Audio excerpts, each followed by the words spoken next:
कि दिसंबर 2026 तक अगला है कि महिलाओं को फ्री में, कि जितने भी बंगाली, मतलब बंगाल के जो बंगाली, नरेंद्र मोदी जी ने कहा है कि बीजेपी की सरकार बनी तो सरकारी कर्मचारियों को, और 24 जैसे ही 5 मई को उनकी सरकार बनती है उसके बाद से सारा कुछ बंद कर दिया जाएगा। तो दोस्तों, इस बार पश्चिम बंगाल में किसकी सरकार बनने जा रही है? पहली बात तो आप ये जान लीजिए कि 4 मई को नतीजा आ जाएगा और 5 मई को घोषणा हो जाएगा कि किसकी सरकार बन रही है। 23 अप्रैल और 29 अप्रैल 2 दिन ये चुनाव होगा 294 सीटों पर।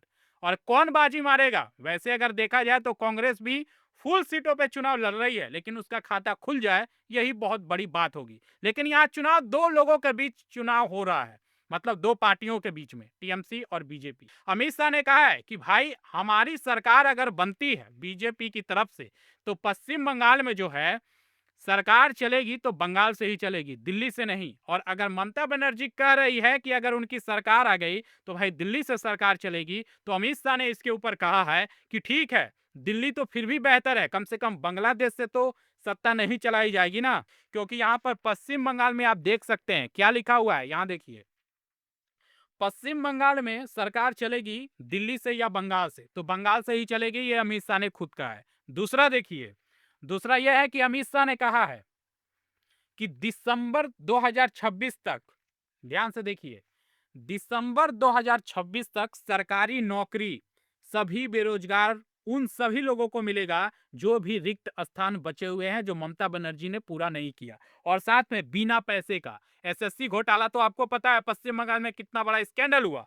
बेरोजगारों को मिलेगा उन सभी रिक्त पदों पे नौकरी, ये अमित शाह ने कहा है दिसंबर 2026 तक, यानी इसी साल तक।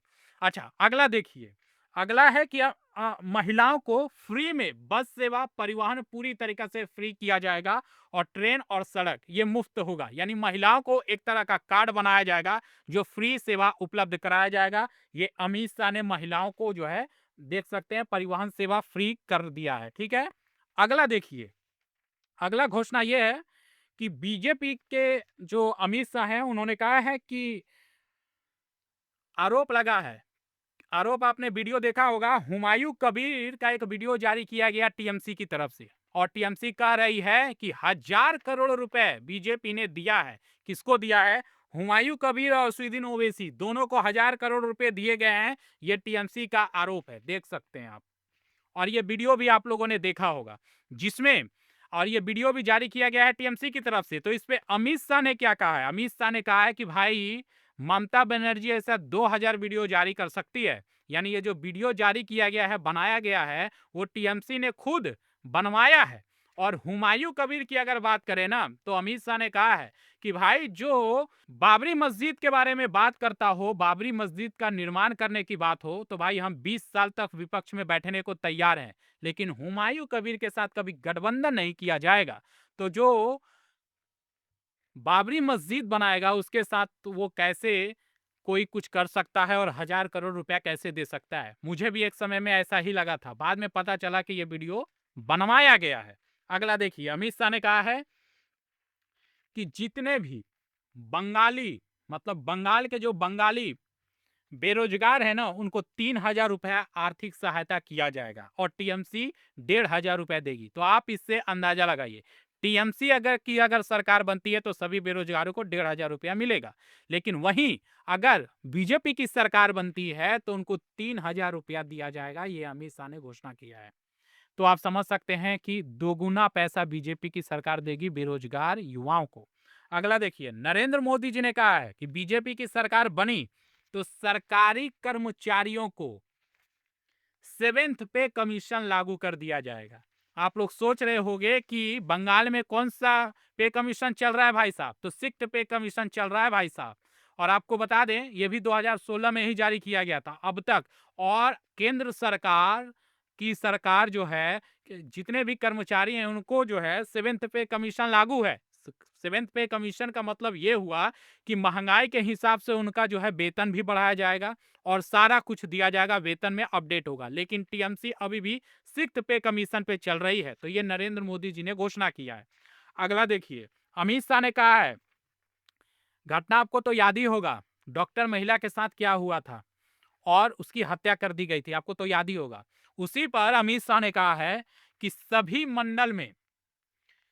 मंडल में महिला थाना खोला जाएगा। दूसरा, अब पुलिस स्टेशन जितने भी है वहां पर सहायक डेस्क लगाया जाएगा। इसका भी अमित शाह ने घोषणा किया है।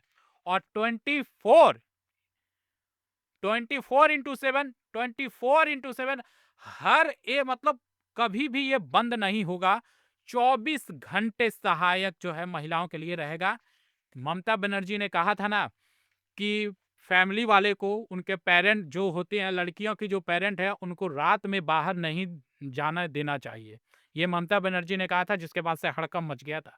उसीलिए अमित शाह ने कहा है कि ऐसी कोई बात नहीं होगी, महिलाएं आधी रात को भी सड़क पर कहीं भी आवाजाही कर सकती है, काम काज कर सकती है।